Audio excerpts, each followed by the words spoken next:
मेरा पहला सवाल सुधांशु जी आपसे है। सर, 13 साल बाद फैसला आता है, बीजेपी की तरफ से प्रेस कॉन्फ्रेंस की जाती है। क्या प्रेस कॉन्फ्रेंस का मकसद अपने सियासी विरोधियों के खिलाफ पॉलिटिकल पॉइंट स्कोर करना है या कुछ और था इसका मकसद? देखिए, मैं जानना चाहता हूं कि यदि किसी आतंकवादी को सजा होती है तो इसमें कोई पॉलिटिकल पॉइंट दो तरीके के कैसे हो सकते हैं? ये इस देश की बड़ी विचित्र सी राजनीति है। किसी देश में आपने सुना है कि आतंकवाद के समर्थकों के साथ भी किसी का पॉलिटिकल पॉइंट जुड़ा हुआ हो? यह सीधे राष्ट्रीय सुरक्षा का विषय है और पॉलिटिकल पॉइंट तो उन लोगों ने स्कोर करने की बात कही थी जिनकी आंखों में आंसू आते थे। उनके लिए शहीद मोहनचंद शर्मा की मृत्यु पर आंखों में आंसू नहीं आए, बटाला हाउस इनकाउंटर के आरोपियों पे आंसू आए। और देखिए, समस्या क्या है कि कांग्रेस नेताओं का इंटेलिजेंस का ज्ञान गजब है और आतंकवाद को लेकर उनकी बड़ी कंसिस्टेंट नीति है, चाहे हमारी सरकार हो या उनकी खुद की सरकार हो। इन्हीं मोहनचंद शर्मा को अशोक चक्र देती है कांग्रेस की सरकार, ठीक है, और इनकाउंटर को फेक कहते हैं कांग्रेस के नेता। गजब का तर्क है। मैं जवाब लेती हूं सर। इतना ही नहीं, जी 26/11 हाफिज सईद ने करवाया, ये कहती है यूपीए की सरकार, और 26/11 आरएसएस ने कराया, कहते हैं कांग्रेस के नेता। ऐसा खेल क्यों करते हैं आप राष्ट्रीय सुरक्षा के लिए? अपनी सरकार को गलत सिद्ध करते हैं, ठीक है, या आपके नेता झूठ बोलते हैं? दो में से एक बात बताइए। सुप्रिया जी आइए, इनकाउंटर पर क्या वोट बैंक की राजनीति कांग्रेस पार्टी की तरफ से की जा रही थी सर? की जा रही थी क्या मैम? मुझे ऐसा लगता है कि मुझे थोड़ा दुख होता है कि सुधांशु त्रिवेदी जी, जो सिर्फ एक प्रवक्ता नहीं है, राज्यसभा सांसद हैं, उनको करना पड़ रहा है जो वो कर रहे हैं, एक तरह का पाप वो कर रहे हैं। और इस देश का लॉ मिनिस्टर जब देश को एड्रेस करते हैं तो उनको सच बोलना चाहिए, और ये सत्य है कि उस टाइम पर गृह मंत्री पी चिदम्बरम जी थे। उन्होंने बिना किसी लब्बो लबाब के सीधे शब्दों में कहा था ये एक एनकाउंटर है, आतंकी मामला था। उन्होंने इसकी नो इंक्वायरी कराई थी। और यह भी सच है कि मोहनचंद शर्मा को हम ही लोगों ने अशोक चक्र दिया। एक बात यह भी सच है कि इस मामले में 2 आरोपी थे और एक आरोपी को 2013 में आजीवन कारावास की सजा हुई, और अब 2018 में वो पकड़ा गया था दूसरा आरोपी और उसको सजा हो रही है। तो इसमें आतंकवाद के मामले में पॉलिटिक्स क्यों करी जा रही है, ये मैं जरूर पूछना चाहती हूँ। और इसलिए पूछना चाहती हूँ क्योंकि कहीं मुझे लगता है कि मुद्दे खत्म हो गए। मुद्दे पेट्रोल डीजल 2 दिन से सदन नहीं चल रहा है। मुद्दा होना चाहिए कि कैसे भाजपा के पैरों के नीचे से जमीन खिसक रही है असम और वेस्ट बंगाल में, और शायद इसीलिए उन्हें शुभेंदु अधिकारी और हेमंत विश्व शर्मा और मुकुल रॉय और सौमेन बैनर्जी के बाद अब जो ब्रांड एम्बेसडर थे मिथुन चक्रवर्ती, जिनके यहाँ 1.25 करोड़ रुपए आता था, उनको भी अपनी पार्टी में लेना पड़ा। मुझे तो सिर्फ भाजपा एक बात का जवाब दे दे कि ध्रुव सेना पाकिस्तान की मदद कर एक टेलीफोन एक्सचेंज चला रहे थे, उसकी खबर नहीं थी। जुबैन शेख के बारे में नहीं पता था, जिनको इन्होंने अपना युवा वाहिनी का चीफ बनाया हुआ था मुंबई में। फैजुल्ला जो कि घोषित आतंकवादी था, उसने तो जाकर ट्रेनिंग ली थी पाकिस्तान पे, उसको टिकट देकर चुनाव लड़वाया, उसने तो 10 साल सजा काटी थी। तो आतंकवाद का सगा कौन है? मसूद अजहर को जिसने रिलीज किया, मसर्रत आलम को जिसने रिलीज किया अपने राजनीतिक स्वार्थ के लिए, वो आज आतंकवाद को पॉलिटिसाइज करेंगे। मैं और जवाब लेती होने देंगे? मैं जवाब देश में आतंकवाद के खिलाफ हमने अपने लोगों को शहीद होते हुए देखा है। हमने देखा है कैसे चिथड़े उड़े थे राजीव गांधी के और किस निर्मम हत्या हुई थी इंदिरा गांधी की। तो हमें आतंकवाद पर पाठ और सुधांशु जी प्लीज आइए, सुधांशु जी प्लीज आइए। क्या बीजेपी आतंकवाद पर राजनीति कर रही है? ये आरोप लगा रही है सुप्रिया श्रीनेता, आपने सुना, प्लीज आइए। देखिए, किसके नीचे जमीन खिसक रही है और कौन घिनौना पाप कर रहा है, दोनों का उत्तर देता हूं। जो पश्चिम बंगाल में जाकर लेफ्ट के शरण में और फिर आईएसएफ के पीरजादा के शरण में जाके गिर गए, और असम में AIUDF के बदरुद्दीन अजमल के शरणों में गिरे हुए, केरल में मुस्लिम लीग के चरणों में गिरे हुए, वो कर रहे हैं सेकुलर राजनीति और उनके पैरों के नीचे जमीन मजबूत है। वाह, सबको देश को समझ में आ रहा है। और जहां तक आपने घिनौना और पाप कहा, तो भारत के पुलिस का जवान जिसके लिए शहीद हुआ, उन आरोपियों के पक्ष में आंसू बहाना पाप नहीं था तो क्या था? अगर है तो हिम्मत करके कहिए कि सोनिया जी ने पाप किया, और इकलौता नहीं है। मैं आगे और बोल रहा हूं, आपकी सरकार कहती थी, बिल्कुल मैं आपकी सरकार की बात, कि इशरत जहां आतंकवादी, आपकी सरकार का IB चीफ कहता था, और आपके नेता कहते थे कि वो इशरत जहां बिहार की बेटी है। ये क्या था? ये राजनीति नहीं थी तो और क्या था? और अगर ये सच है तो बटाला हाउस इनकाउंटर के आरोपियों के घर पे दिग्विजय सिंह चौ गए थे आजमगढ़ में, और जाके ये तो क्यों जवाब कहा था ये देना फेक पड़ेगा ना। इनकाउंटर है। सुप्रिया रामनरेश श्रीवास्तव को यादव जवाब गए थे देना जो पड़ेगा कि आपकी आपकी पार्टी में, सरकार इसका और जवाब देना आपकी पड़ेगा। और पार्टी सुनिए जो एक मिनट, अरे सत्ताधारी भाई बात तो पार्टी पूरी थी, करने उसका- दीजिए भाई। हाँ, अरे आप भाई एक बात वाक्य पूरी तो और कर पूरा लीजिए। करने दीजिए। अच्छा कीजिए, जल्दी कीजिए जी। एक वाक्य और पूरा कर दूं। हाँ, जल्दी जल्दी ही कर रहा हूं। और समझौता एक्सप्रेस के ऊपर आपकी इंटेलिजेंस एजेंसी कहती है कि पाकिस्तान का काम है, अचानक यू टर्न ले लेते हैं। क्यों हो रही थी ये राजनीति, हम ये जानना चाहते हैं।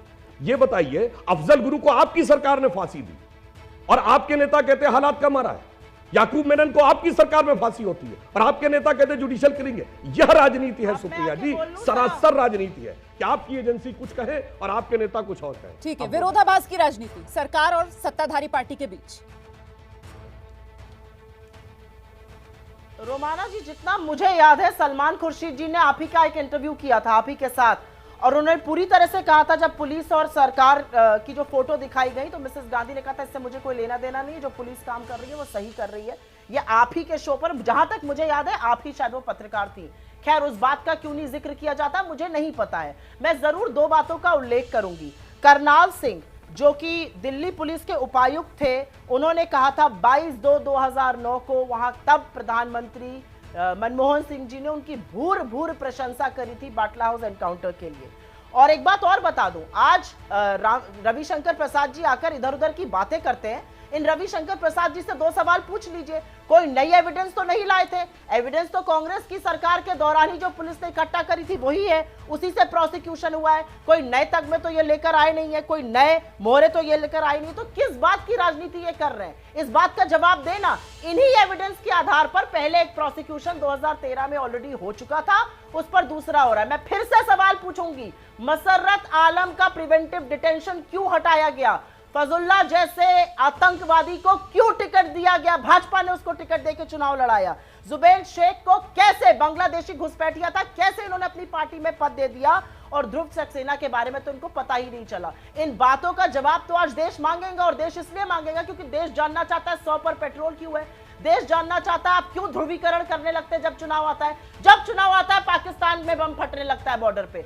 अरे ये सारी स्क्रिप्ट पुरानी हो चुकी है सुधांशु जी। मुद्दों की राजनीति करिए, मुद्दों पर वोट मांगिए, और फिर देखिए आप कहां खड़े हैं। आपके एक से एक घटक दल छोड़ के चले जा रहे हैं। अभी वहां पर तमिलनाडु में एक छोड़ के गया है, असम में छोड़कर गया है। आज के मुद्दे पर इसी मुद्दे पर जरा सा रहते हैं। शहीद हेमंत करकरे, उनकी मौत का मजाक बना दिया जाता है, उनकी शहादत का मजाक बना दिया जाता है, ये कहते हुए कि साहब ये तो श्राप से मरे हैं।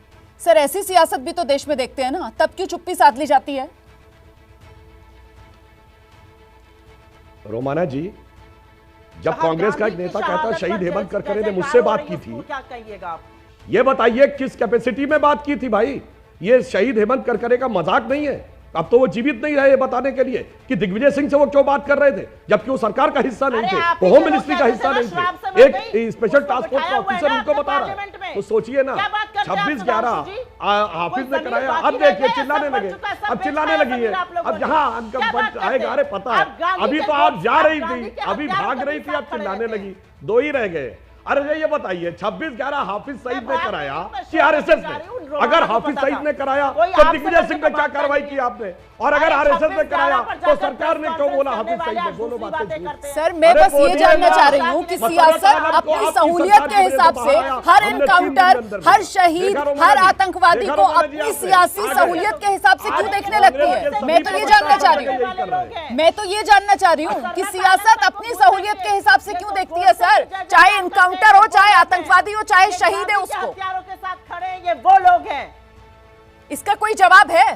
ये गोडसे के साथ खड़े हुए हैं, ये गांधी के हत्यारों के साथ खड़े हैं। ये क्या बात करेंगे आतंकवाद पे? हमने खोया अपने लोगों को आतंकवाद में, हमने देखे हैं कैसे चिथड़े उखड़ गए थे आतंकवाद में। क्या बात करते हैं ये लोग? क्या जानते हैं ये लोग शहादत के बारे में? क्या जानते हैं ये लोग त्याग के बारे में? जी, अगर बोलने देना है तो ठीक है, नहीं तो इनका भाषण कराना तो भाषण कराइए, भाषण कराइए। नहीं, अब आप आइए, बोलेंगे हमारे टर्न पे भी आइए सुधांशु जी, आइए। जवाब नहीं है क्या? अगर डबल डिबेट है तो या तो जब मैं बोलूं इनका लेवल ऑफ करिए, मुझे कोई आपत्ति नहीं है। मैं बोलूं तो इनका ऑफ रखिए, ये बोले तो मैं ऑफ रखूं। जी, अब आप आ जाइए। उन्होंने अपनी बात रख दी, बिल्कुल पॉइंट बाय पॉइंट जवाब दूं जी। हाँ, मैं बिल्कुल पॉइंट बाय पॉइंट जवाब। गोडसे की आरती उतारने वाले बाबूलाल चौरसिया को आपने लिया अपने में, और क्या बात करते? और आपने तो शहीद भगत सिंह चंद्रशेखर आजाद, राजगुरु, सचिन नाथ सान्याल, सूरसेन को आतंकवादी लिखा आपकी किताबों ने। शर्म आनी चाहिए। और जब संसद में हमने मामला उठाया तो क्या बोलते, उस जमाने में यह टर्म नहीं यूज होता था, यह कम्युनिस्ट इतिहासकारों ने लिखा और आपने उनको महिमा मंडित किया। शर्म आनी चाहिए आपको कि देश के क्रांतिकारियों को आतंकवादी लिखा।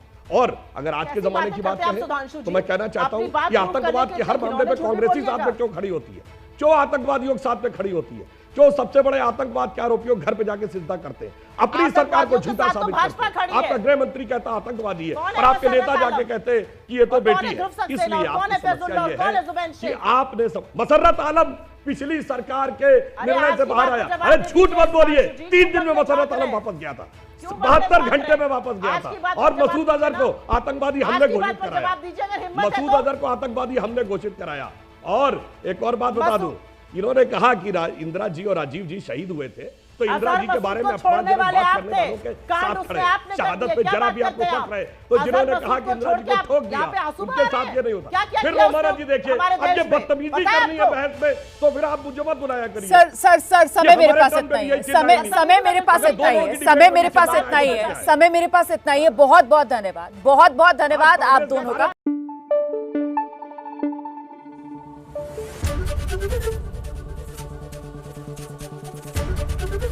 एबीपी न्यूज आपको रखे आगे।